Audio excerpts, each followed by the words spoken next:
ఓం శ్రీ గురుభ్యో నమః. కృష్ణం వందే జగద్గురు. ఆత్మ విద్యను, బ్రహ్మ విద్యను లోకానికి అందిస్తున్న సమస్త గురువులకు ఆత్మ నమస్కారం తెలియజేసుకుంటున్నాను. అలాగే మీ అందరికీ కూడా ఆత్మ నమస్కారమ్మా. ఈరోజు మనము కలి ప్రభావం నుంచి ఏ విధంగా బయటపడాలి అనే దాని గురించి చెప్పుకుందాం. కలి ప్రభావం నుంచి ఏ విధంగా బయటపడాలి, కలి లక్షణాలు ఏ విధంగా ఉంటాయి మనందరికీ తెలుసు.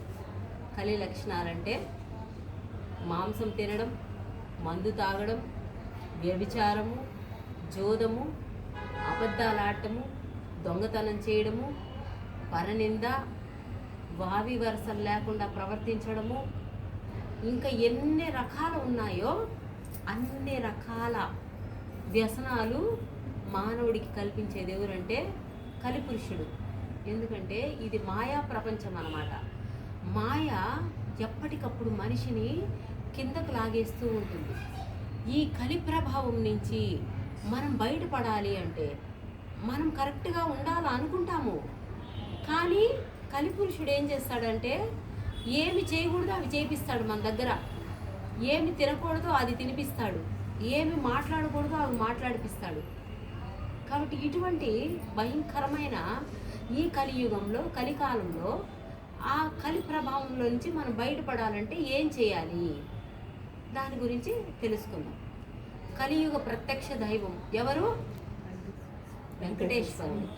వెంకటేశ్వరుడు కలియుగ ప్రత్యక్ష దైవం. ఆయన్ని పట్టుకున్నామంటే ఈ కలి ప్రభావంలో నుంచి మనం బయటపడతాం. అందరికీ తెలుసు మనకు భగవంతుడు అనేవాడు ఎంత గొప్పవాడని తెలుసు. అయినా కూడా భగవంతుడిని ఎలా పట్టుకోవాలో తెలియదు. దొరుకుతాడా ఆయన? అంత ఈజీగా దొరుకుతాడా? కానీ పట్టుకోవచ్చు. ఎందుకంటే ఆయనకి తన బిడ్డల మీద దయ, ప్రేమ ఎక్కువ. అది ఎలా పట్టుకోవాలి, ఈ కలిక ప్రభావం నుంచి మనం ఎట్లా బయటికి రావాలి అనే దాని గురించి తెలుసుకుందాం. వెంకటేశ్వరుడు అంటే వేం కట ఈశ్వరుడు. వేం అంటే పోగొట్టేవాడు, కట అంటే కష్టాలు, ఈశ్వరుడు అంటే ఆనంద స్వరూపుడు. వెంకటేశ్వరుడు అంటే మనకు ఉన్న కష్టాలను పోగొట్టి మనకి ఆనందాన్ని కలిగించేవాడు వెంకటేశ్వరుడు.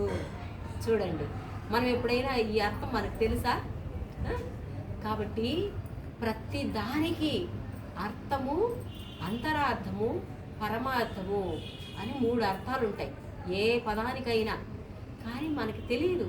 మనం ఎంతసేపు అయినా ఈ భౌతిక జగత్తులో నేను ఆనందంగా బతకాలి, నేను హ్యాపీగా బతకాలి, దీని మీదే ఉంటుంది. కానీ మనకి అసలు ఈ సృష్టి ఏంది, సృష్టి రహస్యాలు ఏంది, ఈ భగవంతుడు ఏంది అనేది తెలుసుకోవాలని కూడా మనకు తెలియదు.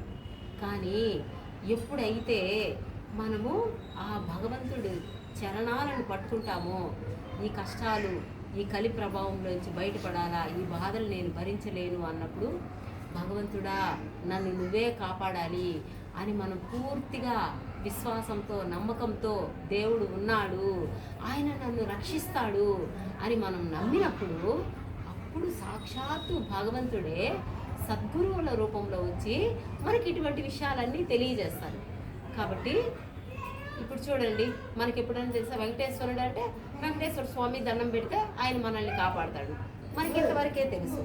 కానీ ఇప్పుడు మనము తెలుసుకున్నాం వెంకటేశ్వరుడు అంటే మనకున్న కష్టాలను పోగొట్టి మనకి ఆనందాన్ని కలిగించేవాడు అని.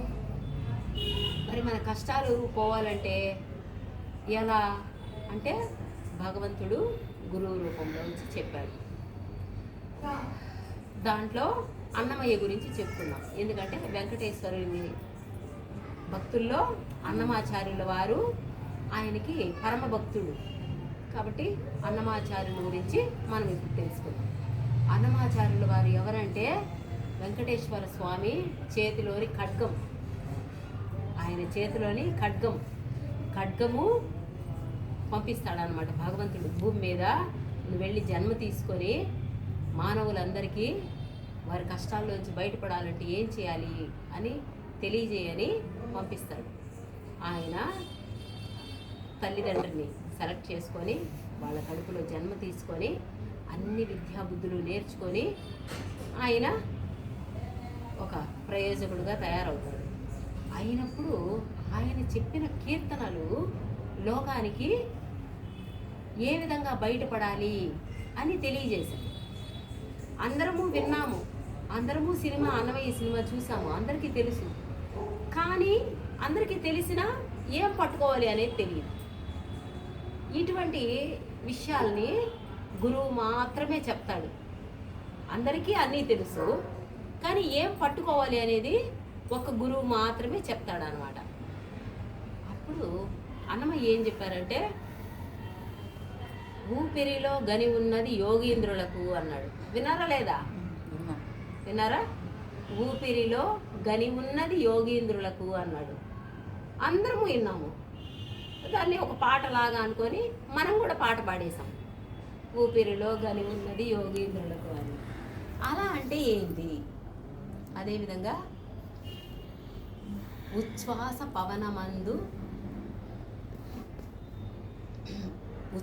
పవనమందున్నది ఉయ్యాల అని చెప్తారు.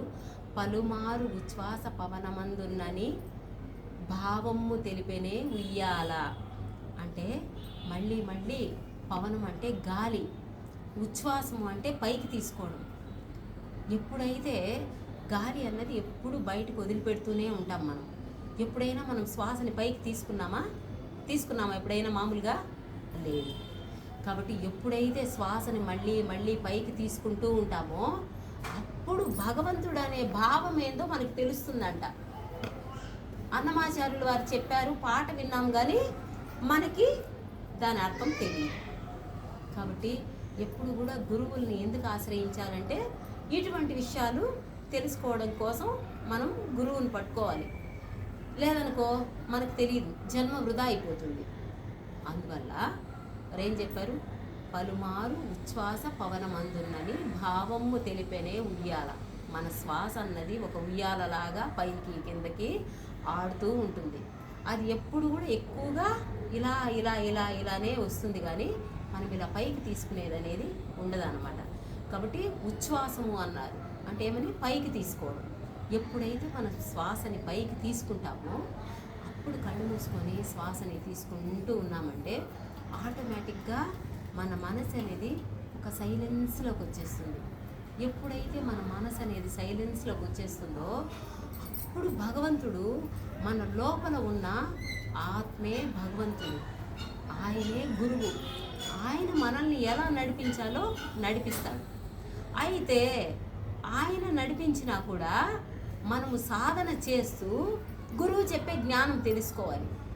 జ్ఞానం తెలుసుకోలేదనుకో మనం ఏం చేస్తున్నాము, మనం చేసేది తప్ప రైట్ అనేది మనకు తెలియదు. కాబట్టి ఎప్పుడు కూడా మనము గురువుని పట్టుకొని వారు ఏం చెప్తున్నారు అన్నదాన్ని మనం శ్రద్ధగా విని దాన్ని ఆచరణలో పెట్టుకున్నప్పుడు అప్పుడు ఖచ్చితంగా మనం కలి ప్రభావంలోంచి బయటపడతాం.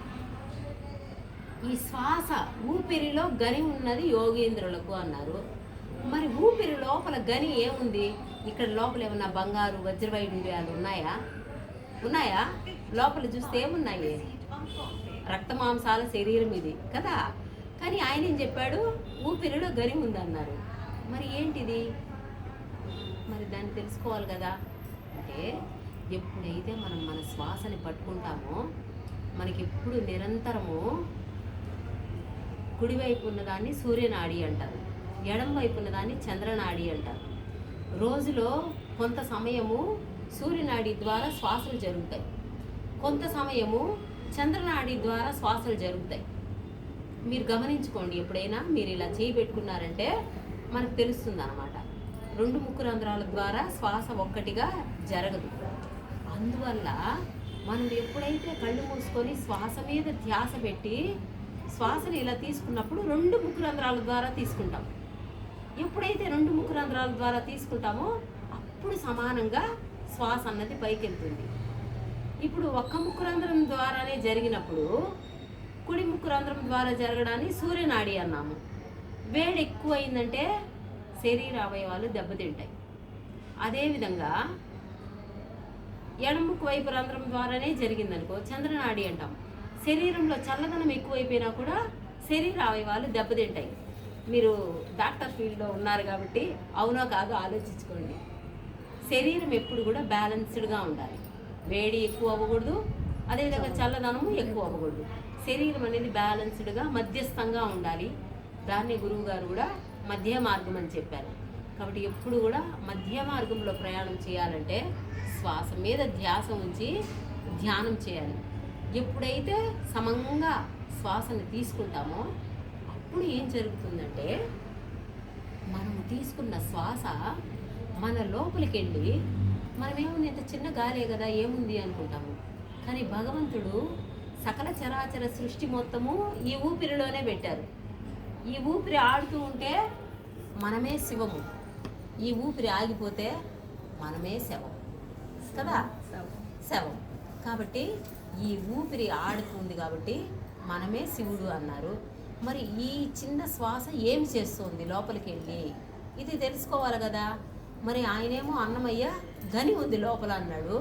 మరి ఆ గని ఏంటి అనేది మనం తెలుసుకోవాలి కదా. ఎప్పుడైతే మనము శ్వాస మీద ధ్యాస పెట్టి ధ్యానం చేస్తామో అప్పుడు మంచిగా లోపలికి శ్వాస వెళ్ళినప్పుడు మనం తీసుకున్న శ్వాస ప్రాణము, అపానము, ఉదానము, సమానము, వ్యానము అని పంచవాయువులుగా విడిపోతుంది. అదేవిధంగా నాగ, కూర్మ, కృకుర, దేవదత్త, ధనంజయ అని పంచ ఉపవాయువులుగా విడిపోతుంది. మనకి ఎవరికైనా తెలుసా ఈ విషయము? తెలుసా? గురువు వచ్చి చెప్పే వరకు మనకు తెలియదు. కాబట్టి మనం తీసుకున్న ఇంత చిన్న శ్వాస మన లోపలికి వెళ్ళి పంచవాయువులుగా పంచ ఉపవాయువులుగా విడిపోయి మన శరీరం లోపల 200 రకాల క్రియలను చేస్తుంది. తెలుసా మనకి? ఇప్పుడు మన కళ్ళు చూస్తున్నాయి. ఎలా చూస్తున్నాయి? మరి ముక్కు వాసన తీసుకుంటుంది, చెవుల ద్వారా వింటాము, చర్మం స్పర్శను అనుభవిస్తుంది, ఇవి పైకి కనిపించేవి. మరి మన శరీరం లోపల ఏమేమి జరుగుతున్నాయి? భోజనం తింటున్నాము, మరి మన లోపల ఎవరు అరిగిస్తున్నారు? ఎప్పుడన్నా ఆలోచించామా ఎవరు అరిగిస్తున్నారు లోపల అని? ఎన్ని రకాలు ఉన్నాయి? నాడీ మండల వ్యవస్థ ఉంది, రక్త ప్రసరణ వ్యవస్థ ఉంది, కండరాల వ్యవస్థ ఉంది, ఇంకా ఎన్ని ఉన్నాయి? మరి ఇవన్నీ ఎలా పనిచేస్తున్నాయి అంటే మనం తీసుకునే ఇంత చిన్న శ్వాస లోపలికి వెళ్ళి 200 రకాల క్రియలను చేస్తుందంట.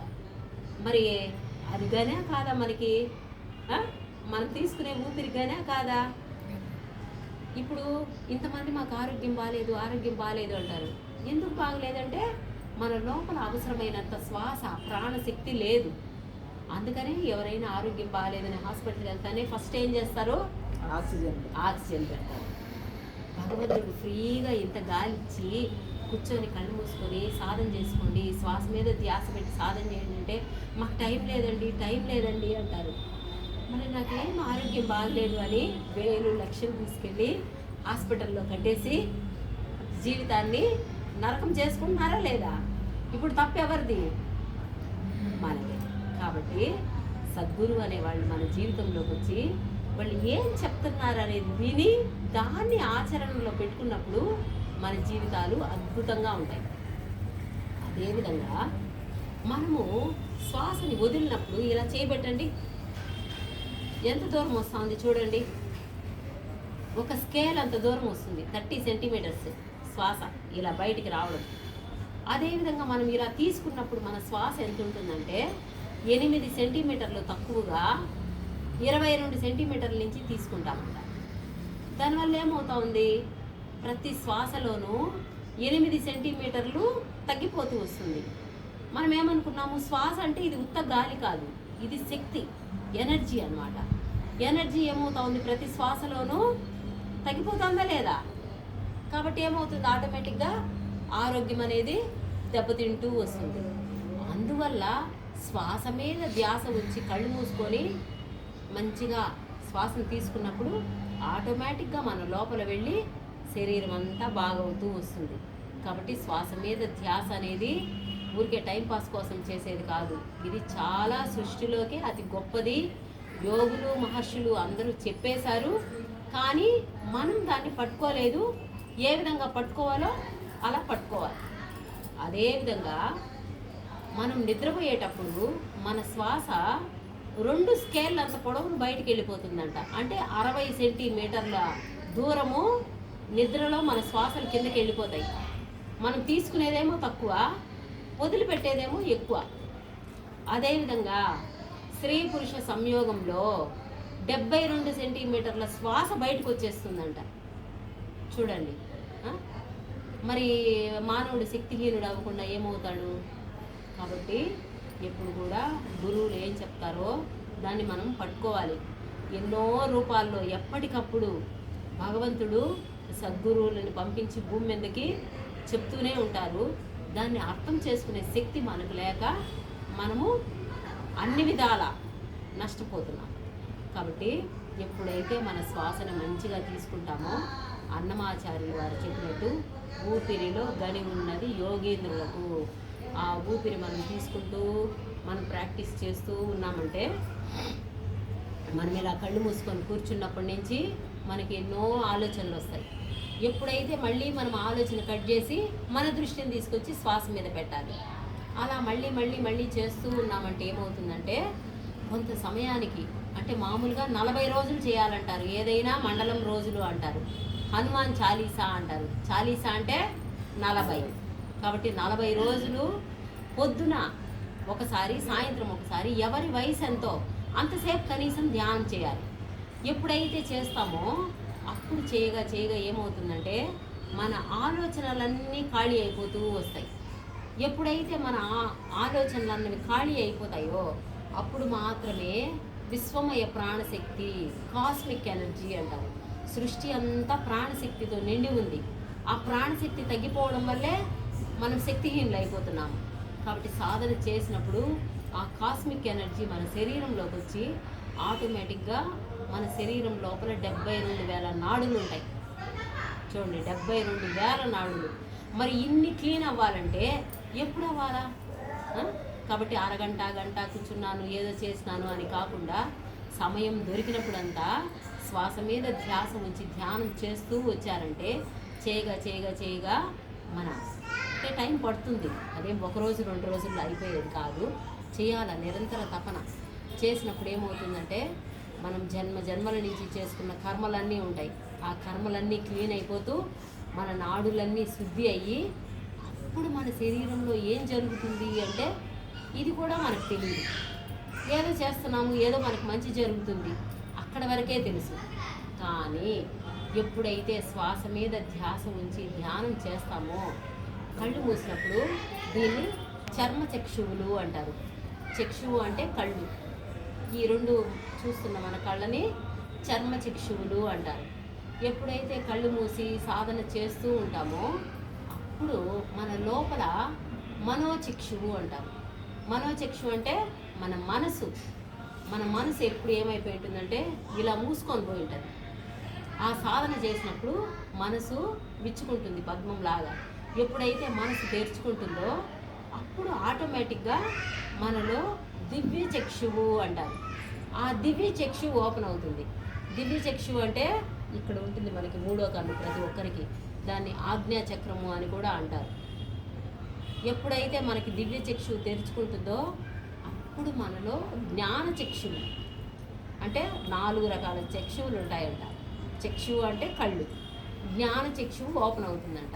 ఎప్పుడైతే మనలో జ్ఞానం అన్నది ఉదయిస్తుందో అప్పుడు ఆటోమేటిక్గా మనకి మన గతము, గత జన్మలు, మనం ఏమేమి చేశాము, ఈరోజు మనం ఎందుకు ఈ కష్టాలు, ఈ బాధలు పడుతున్నాము, మనం ఆనందంగా ఉండాలంటే ఏం చేయాలి, మన నెక్స్ట్ లైఫ్ అంటే ఏంది, మన రాబోయే జన్మలేంది అన్నది ప్రతి ఒక్కటి మనకి అర్థమవుతుంది. చూడండి, ఊపిరిలో గని ఉన్నది యోగేంద్రులకు అని ఒక చిన్న శ్వాసలో నుంచి లోపల ఎంత అర్థం ఉంది. కాబట్టి ప్రతిదానికి అర్థము, అంతరార్థము, పరమార్థము అని ఉంటాయి. అర్థము అంటే కళ్ళు మూసుకొని సాధన చేయండి, ఊపిరిలో గని ఉంది అన్నారు. అంతరార్థం అంటే ఇప్పుడు ఇంతసేపు మనం చెప్పుకున్నటివి సాధన చేయడం వల్ల మన లోపల ఏమేమి జరుగుతుంది అన్నవి ఇవన్నీ అంతరార్థాలు. పరమార్థం అంటే పరమ అంటే ఉన్నతమైన, శ్రేష్టమైన అని. అంటే భగవంతుడు ఉన్నతుడు, శ్రేష్ఠుడు. ఆయనకు సంబంధించిన విషయాలు, సృష్టి రహస్యాలు అవన్నీ కూడా మనకు అర్థమైపోతూ వస్తాయి. కాబట్టి ఒక చిన్న ఊపిరిలో భగవంతుడు ఇన్ని పెట్టాడనమాట. కాబట్టి ఎప్పుడైతే మనం సాధన చేస్తామో అప్పుడు ఆటోమేటిక్గా మన లోపల శక్తి పెరుగుతూ వస్తుందో మనలో ఉన్న చెడు గుణాలు, చెడు కర్మలు అన్నీ వెళ్ళిపోతాయి. కాబట్టి ఎవరిలో ఏ తప్పు, ఏ పొరపాటు ఉందని ఎవరికి వాళ్ళకే తెలుసు. కాబట్టి అన్నమాచార్యులు వారు చెప్పినట్టు మనం ఎప్పుడైతే ఉచ్ఛ్వాస పవనం అంటే శ్వాసని పైకి తీసుకోవడం చేస్తామో అప్పుడు ఆటోమేటిక్గా మన లోపల ఎనర్జీస్ అంటే ప్రాణశక్తి పెరిగి దానివల్ల మన లోపల ఉన్న కోపము, దుఃఖము, కోరిక, బాధ ఇలాంటి ఎన్ని ఉన్నాయి అవన్నీ కూడా ఒక్కొక్కటిగా వెళ్ళిపోతూ వస్తాయి. అది మనకు మనమే చెక్ చేసుకోవాలి. ధ్యానం చేయకముందు నా మనోస్థితి ఎలా ఉంది, ఇప్పుడు నేను సాధన మొదలు పెట్టాను, ఇన్ని రోజులు 40 రోజులు అని చెప్పారు, 40 రోజులు గట్టిగా సాధన చేసి ఇప్పుడు నా మనోస్థితి ఎలా ఉంది అని ఎవరికి వాళ్ళే చెక్ చేసుకోవాలి. కాబట్టి ఎప్పుడైతే శ్వాస మీద ధ్యాస వచ్చి ధ్యాన సాధన తీవ్రంగా అవకాశం దొరికింది, ఎవరి వయసు ఎంతసేపు అంతసేపే చేయాలని లేదు, ఇంకా టైం ఉంది, ఇంకొక గంట సేపు, ఇంకొక 2 గంటల సేపు ఎక్స్ట్రా కూడా చేసుకోవచ్చు. సాధన చేసుకుంటూ మనము ఈ జ్ఞానానికి సంబంధించిన విషయాలు తెలుసుకున్నప్పుడు ఆటోమేటిక్గా మనకు అన్నీ అర్థమైపోతాయి. కాబట్టి మన జీవితం అందంగా, అద్భుతంగా మనమే తయారు చేసుకుంటాం. ఎందుకంటే తప్పేంది తెలుసు, ఒప్పేంది తెలుసు. కాబట్టి మనం తప్పులు చేయము, ఒప్పులే చేస్తాము. ఆటోమేటిక్గా ఆనందంగా ఉంటుంది. ఉప్పేసి చేస్తే కూర ఉప్పుగా ఉంటుంది, బెల్లం వేసి చేస్తే తీయగా ఉంటుంది. కాబట్టి ఉప్పుగా చేసుకోవాలా, తీయగా చేసుకోవాలనేది మనకు అర్థమైపోయింది. కాబట్టి ఎలా చేసుకోవాలనేది మనమే చేసుకుంటాం. అందువల్ల ఒక చిన్న శ్వాసలో ఇంత గొప్ప జ్ఞానాన్ని భగవంతుడు పెట్టేసి గురువుల రూపంలో మనకి ఎప్పటికప్పుడు తెలియజేస్తూ ఉంటారు. మనము ఏదో వింటాము, వదిలేస్తాము. అలా కాకుండా ఇలా విన్నప్పుడు అది ఇంత ఉందా, అంతరార్థమైంది, పరమార్థమైంది అన్నది ఇప్పుడు మనకు అర్థమైంది. కాబట్టి మనం మంచిగా సాధన చేసుకోవాలి. సాధన చేసుకున్నప్పుడు ఈ చెడు గుణాలంతా ఇప్పుడు మనం చెప్తున్నాం కదా, మాంసం తినకూడదు. ఎందుకు? సాటి ప్రాణిని అయ్యో అని దయ లేకుండా తినేస్తే అది ఎలా బాధపడుతుందో అలాంటి కష్టాలే మనకు వస్తాయి.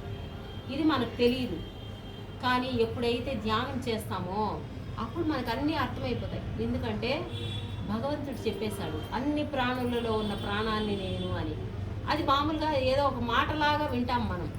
కానీ ఇలాంటి విషయాలు తెలుసుకున్నప్పుడు, సాధన చేసినప్పుడు అది అనుభవపూర్వకంగా మనకు తెలుస్తుంది. నిజమే, గురువులు చెప్పేది నిజమే, అన్ని ప్రాణులలో ఉన్నది భగవంతుడే. ఎప్పుడైతే అంతా భగవంతుడే అని నీకు అర్థమవుతుందో అప్పుడు ఒకరినొకరు ద్వేషించుకుంటామా, ఒకరినొకరు తిట్టుకుంటామా? నేనైనా ప్రాణమే, నువ్వైనా ప్రాణమే, చీమైనా ప్రాణమే, దోమైనా ప్రాణమే, ఎవరిదైనా ప్రాణమే అయినప్పుడు ఒకరినొకరు ఎందుకు ద్వేషించుకుంటాము, ఒకరినొకరు ఎందుకు తిట్టుకుంటాము, ఒకరికొకరు హాని ఎందుకు చేసుకుంటాము? నేను ఆనందంగా ఉండాలి, అందరూ ఆనందంగా ఉండాలి అని కోరుకుంటాము, అవునా కదా? కాబట్టి ఒక చిన్న ఊపిరిలో ఎంతటి జ్ఞానాన్ని పెట్టేశాడు చూడు భగవంతుడు. కాబట్టి గురువులు ఏం చెప్తున్నారు అన్నదాన్ని విని దాన్ని ఆచరణలో పెట్టుకోవాలి. విన్నాము, వదిలేసామంటే ఎప్పటికీ ఎదగలేము, ఇంకెన్నో జన్మలు మళ్ళీ తీసుకుంటూ ఉండాల్సిందే. కాబట్టి ఒక చిన్న శ్వాసలో ఎంతటి రహస్యాన్ని పెట్టేశాడు చూడండి భగవంతుడు. ఎప్పుడైతే మనం భగవంతుడిని పట్టుకోవడం అంటే మనందరిలో ఉన్న ఆత్మే భగవంతుడు. కాబట్టి ఆత్మని పట్టుకోవాలంటే ఏం చేయాలి? శ్వాస మీద ధ్యాస ఉంచి ధ్యానం చేయాలి. ఎప్పుడైతే ఊపిరిని పట్టుకొని సాధన చేస్తూ ఉంటామో మన లోపల ఉన్న ఆత్మతో, భగవంతుడితో మనం కనెక్ట్ అయిపోతాం. ఎప్పుడు భగవంతుడితో మనం కనెక్ట్ అయిపోతామో, భగవద్గీతలో స్వామి చెప్పేశాడు. ఏమని చెప్పాడు? అనన్యాశ్చింతయంతో మాం ఏ జన పరిపాసతే తేషాం నిత్యాభియుక్తానాం యోగక్షేమం వహామ్యహం. నీకు ఎన్ని బాధలు, ఎన్ని దుఃఖాలు, ఎన్ని కష్టాలు ఉన్నాయి, అన్నీ కాసేపు పక్కన పెట్టేయి, కూర్చొని ధ్యానం చేయి. నీ మంచి చెడ్డలు నేను చూస్తాను, నీకేం కావాలో నేను చూసుకుంటాను అన్నాడు. మరి భగవంతుడిని మనం నమ్మాలా లేదా? కాబట్టి ఫస్ట్ భగవంతుడిని నమ్మేది నేర్చుకోవాలి. దేవుడు ఉన్నాడు. ఎక్కడున్నాడంటే మన లోపల ఆత్మగా ఉన్నాడు. బయట ఎంత వెతికినా భగవంతుడు దొరకడు. ఆయన విగ్రహ రూపంలోనే ఉంటాడు. నువ్వు ఎంతసేపు విగ్రహానికి పాలు పోసి, నీళ్లు పోసి, కొబ్బరికాయలు కొట్టి నువ్వు ఎన్ని పూజలు చేసినా ఆయన నీకు ఏ ఇది చేయడు. ఎందుకంటే మనం చేసుకున్న పాపపుణ్యాలు మనం అనుభవించినప్పుడే మన కర్మలు పోతాయి. మరి ఆ కర్మలన్నీ పోయి మన జీవితం అద్భుతంగా మారాలంటే ఏం చేయాలి? శ్వాసను పట్టుకోవాలి. కాబట్టి శ్వాస మీద ధ్యాస ఉంచి ధ్యానం చేసినప్పుడు అందరము ఆ స్వామి చెప్పినట్టుగా మన లోపలికి, మన అంతరంలోకి ప్రయాణమయ్యి, ఇందాక చెప్పుకున్నాం కదా, బాహ్యార్థము, అంతరార్థము, పరమార్థము. అంతరార్థాన్ని తెలుసుకొని దాన్ని ఆచరణలో పెట్టుకున్నప్పుడు ఆటోమేటిక్గా అన్నమయ్య ఏం చెప్పాడన్నది మన జీవితానికి పరిపూర్ణతని చేకూరుస్తుంది. ఆయన ఖడ్గము అన్నమయ్య ఏం చేసేదానికి వచ్చాడు? మనలో ఉన్న అజ్ఞానాన్ని చీల్చి చెండాడేదానికి వచ్చినాడు ఆయన. మరి మనలో ఉన్న అజ్ఞానం తొలగిపోవాలంటే ఏం చేయాలి? ఖడ్గం. ఏంటి ఖడ్గము? శ్వాసే ఖడ్గం.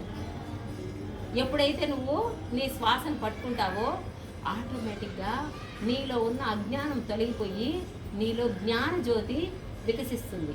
చెప్పుకున్నాం కదా, మనకి 4 రకాల చక్షువులు ఉంటాయి.